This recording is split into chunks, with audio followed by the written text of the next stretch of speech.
Senator Sulawesi Utara, Dr. Maya Rumantir mengetengahkan sejumlah masalah yang krusial terkait pembangunan nasional. Antara lain tentang kebijakan fiskal dan APBN yang sangat penting dalam menangani berbagai persoalan bangsa dalam konteks pembangunan sumber daya manusia maupun secara komprehensif. Demikian dikemukakan oleh Senator Maya Rumantir dalam rapat dengar pendapat atau RDP Komite 4 DPD RI dengan Menteri Keuangan Sri Mulyadi Indrawati dan Menteri Perencanaan Pembangunan Nasional, yang juga Kepala Bappenas Suharto Monoarfa. RDP digelar di ruang rapat GBHN Gedung Nusantara, Komplek MPR, DPR, DPD RI, Selasa, tanggal 11 Juni tahun 2024.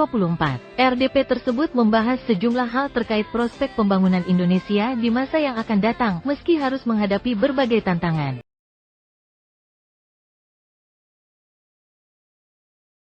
Senator Maya Rumantir antara lain menanyakan beberapa hal terkait sejauh mana Kementerian Keuangan RI menjaga dan mewujudkan ketelitian serta mengakselerasikan hal tersebut dengan APBN 2025 agar tetap sehat dan dapat dipercaya. Perkenalkan, saya Maya Rumantir, anggota Komite 4 B98 Dapil Sulawesi Utara. Setelah mendengar tadi paparan dari Bapak Ibu, saya sangat kagum bagaimana prospek pembangunan kita yang akan datang jika kita melihat postur tubuh APBN 2025 kita meski dihadapkan oleh berbagai macam tantangan. Secara ringkas ingin saya sampaikan dan juga ingin bertanya kepada Bapak Ibu Menteri sebagai berikut, bahwa pertama adalah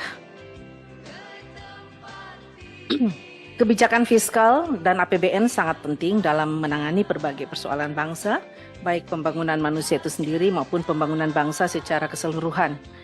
Pertanyaan saya ke Ibu Menteri, bagaimana Ibu Menteri menjaga dan membangun kehati-hatian serta mengakselerasikan ini dengan APBN 2025 agar tetap sehat dan dapat dipercaya sehingga pertumbuhan ekonomi terus berkelanjutan. Apalagi dengan adanya IKN, bagaimana agar investor benar-benar percaya untuk ikut serta dalam pembangunan di Kalimantan tersebut. Karena saya dengar masih banyak persoalan yang muncul di sana, terutama soal kepercayaan investor dan masalah lahan yang belum dituntaskan. Ditambahkan, hal yang tidak dapat dipungkiri bahwa negara-negara yang saat ini masih terlibat konflik akan sangat mempengaruhi negara berkembang. Seperti Indonesia, konflik Israel-Palestina dan Rusia-Ukraina secara global berpengaruh terhadap stabilitas ekonomi Indonesia. Indonesia apapun permasalahan yang dihadapi harus terus membangun. APBN harus mendukung bagaimana pembangunan infrastruktur terus ditingkatkan. SDM ditingkatkan termasuk sosial ekonomi. Ini dibutuhkan komitmen yang kuat dari pemerintah bagaimana merancang APBN 2025 sehingga tidak menimbulkan risiko bagi bangsa kita. Kita melihat di sini bahwa setiap tahun pun pemerintah selalu menyusun kerangka ekonomi makro dan pokok-pokok kebijakan fiskal dalam rangka APBN 2025 sebagai fondasi yang kuat bagi pembangunan seluruh elemen bangsa. Kalau tidak salah, Ibu Menteri pernah menyampaikan bahwa desain kebijakan fiskal tahun 2025 diarahkan untuk mengakselerasi pertumbuhan ekonomi yang inklusif dan berkelanjutan. Kita tahu bahwa sekarang ini ada proses transisi pemerintahan dari Bapak Presiden Jokowi dan kepada Bapak Presiden terpilih Bapak Prabowo. Kita tahu pemerintahan proses transisi ini harus benar-benar dimatangkan dan memastikan agenda-agenda pembangunan yang berkelanjutan. Mohon penjelasan Ibu.